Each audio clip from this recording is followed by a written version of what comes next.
My name is Marilyn Rawlings. I'm the fleet manager for Lee County Fleet Management in Fort Myers, Florida. I've been there for over 20 years, and I started out in the budget department in finance and was sent out there to fix it because it was in really bad shape.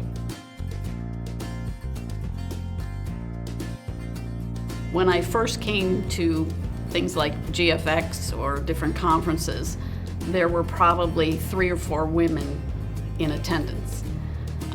It was very different because I would be asked where my husband was, or I would be explained the difference between a dozer and an excavator. And so people really didn't expect a woman to be the fleet manager. They wanted to know where my husband was. They wanted to know if my boss was with me, the decision maker was with me.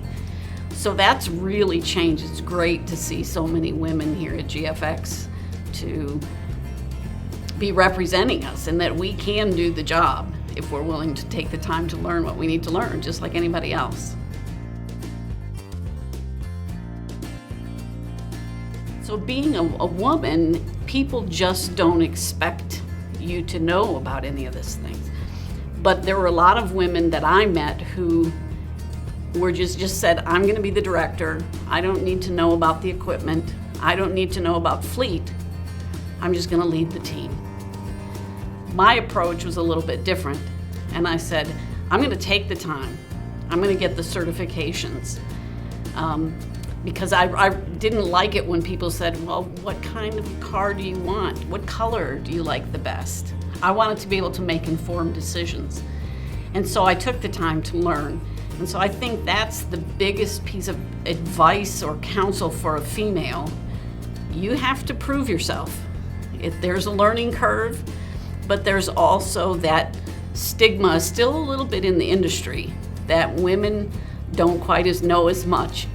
And so that would be my counsel, that as a woman, you got to work a little bit harder to get to the same place.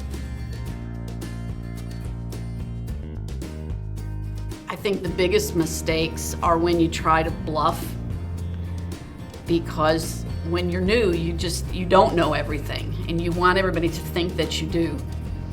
And a lot of times you'd make changes in your organization and they failed miserably. And being willing to take that responsibility for that.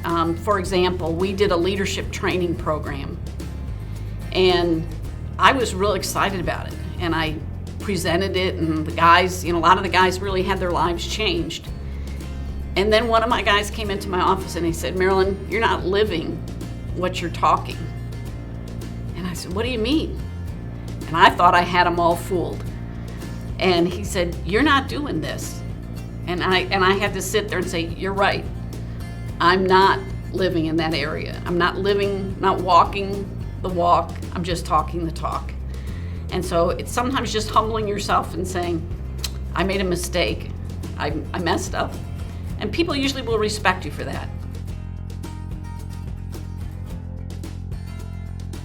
The biggest challenge for me is finding people that are qualified, that want to come work for government.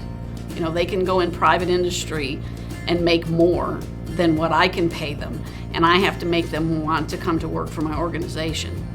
And I have people now that say, we've heard so much about Lee County Fleet, we'd love to be a part of the team. That's when you know you've made it.